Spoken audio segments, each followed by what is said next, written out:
আসসালামু আলাইকুম সবাইকে। আজকের পর্বে আমি একদম সহজ উপায়ে ঘরে থাকা উপকরণ দিয়ে তৈরি করে দেখাবো ভ্যানিলা পাউন্ড কেক। আর আজকের রেসিপিতে আমি মাত্র 2টি ডিম দিয়ে 1 পাউন্ডের ভ্যানিলা কেক তৈরি করব। আজকের এই কেকটি ওভেন ছাড়াই চুলায় বেক করব। আপনারা চাইলে ওভেনেও বেক করে নিতে পারবেন। তাহলে চলুন দেখে নেই কিভাবে এই মজাদার ভ্যানিলা পাউন্ড কেকটি তৈরি করতে হয়। প্রথমে আমি একটি মিক্সিং বলে নিয়ে নিচ্ছি রুম টেম্পারেচারে থাকা 2টি ডিম। তারপর একটি ইলেকট্রিক বিটারের সাহায্যে 1 মিনিটের মতো বিট করে নিব। আপনারা কিন্তু চাইলে এখানে ইলেকট্রিক বিটারের পরিবর্তে এইরকম হ্যান্ড বিটার দিয়েও বিট করে নিতে পারবেন, তবে সময়টা একটু বেশি লাগবে। এখন দিয়ে দিচ্ছি 1 চা চামচ ভ্যানিলা এসেন্স আর দিয়ে দিচ্ছি 2/3 কাপ চিনি। তবে চিনিটা আমি একেবারে দেব না, অল্প অল্প করে 2 থেকে 3 বারে দিয়ে দেব এবং ইলেকট্রিক বিটারের সাহায্যে ভালোভাবে বিট করে নেব।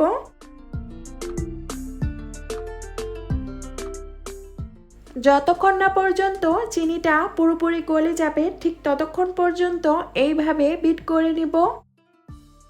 আপনারা যদি কেকটা একদম পারফেক্টভাবে তৈরি করতে চান তাহলে চিনিটাকে পুরোপুরি গলিয়ে নিতে হবে, তা না হলে কিন্তু কেকটা ভালো হবে না।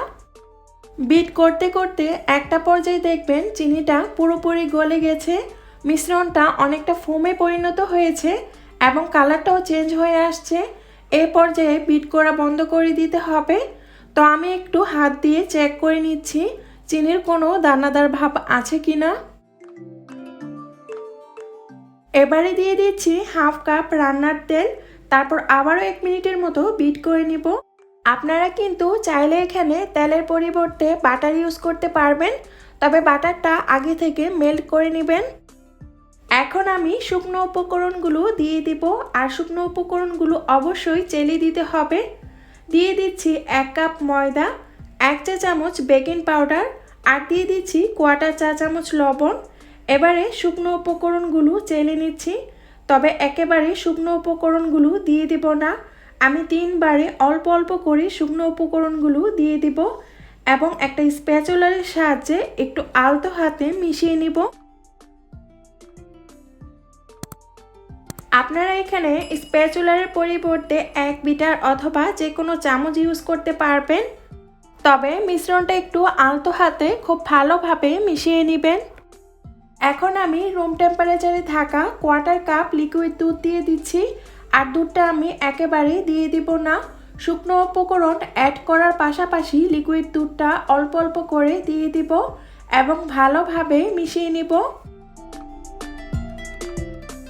আমি এখানে যে পরিমাণের উপকরণ নিয়েছি আপনারা সেম একই পরিমাণের উপকরণ নিয়ে নেবেন, তাহলে আপনাদের কেকের ব্যাটারটাও একদম পারফেক্ট হবে এবং কেকটা খুব সুন্দর সফট হবে। আমি এখানে কি পরিমাণের উপকরণ নিয়েছি সেটা কিন্তু স্ক্রিনে এবং ডেসক্রিপশন বক্সে লিখে দিয়েছি, আপনারা একটু কষ্ট করে চেক করে নেবেন। আর এই তো কেকের ব্যাটারটা একদম তৈরি। এবারে আমি একটা 7 ইঞ্চি কেক মোল্ড নিয়ে এর মধ্যে বেকিং পেপার বিছিয়ে তেল ব্রাশ করে নিয়েছি। আপনারা এখানে বেকিং পেপারের পরিবর্তে যে কোনো লেখালেখির কাগজ ইউজ করতে পারবেন। এখন আমি কেকের ব্যাটারটা মোল্ডে ঢেলে নিচ্ছি। সম্পূর্ণ ব্যাটারটা ঢেলে দেওয়ার পর আমি একটু মোল্ডটাকে ট্যাপ করে নিচ্ছি, এতে করে ভিতরে বড় কোনো বাবলস থাকলে সেটা নষ্ট হয়ে যাবে। তো চলে যাচ্ছি কেকটা বেক করার জন্য। আমি চুলায় একটি হাঁড়ি বসিয়ে ঢাকনা দিয়ে ঢেকে মিডিয়াম আঁচে প্রায় 5 মিনিটের মতো হাঁড়িটাকে গরম করে নিয়েছি। এখন হাঁড়ির মধ্যে একটা স্ট্যান্ড বসিয়ে কেক মোল্ড দিয়ে আমি ঢাকনা দিয়ে ঢেকে চুলার আঁচটা একদম লো আঁচে রেখে প্রায় 40 থেকে 50 মিনিটের মতো বেক করে নিব। ফিরে আসছি 50 মিনিট পর।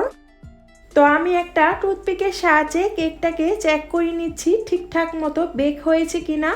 দেখুন টুথপিকটা একদম ক্লিন এসেছে, তার মানে কেকটা একদম রেডি।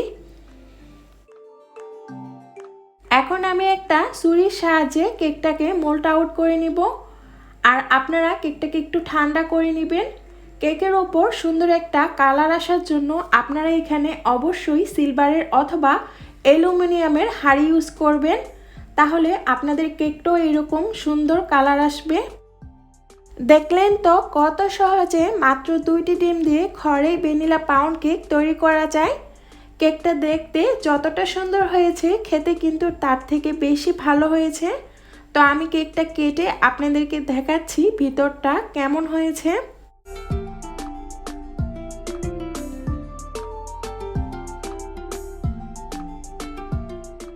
তো এবারে আমি এক পিস কেক হাতে নিয়ে দেখাচ্ছি। দেখুন ভেতরটা কতটা সফট হয়েছে এবং পারফেক্টভাবে বেক হয়েছে।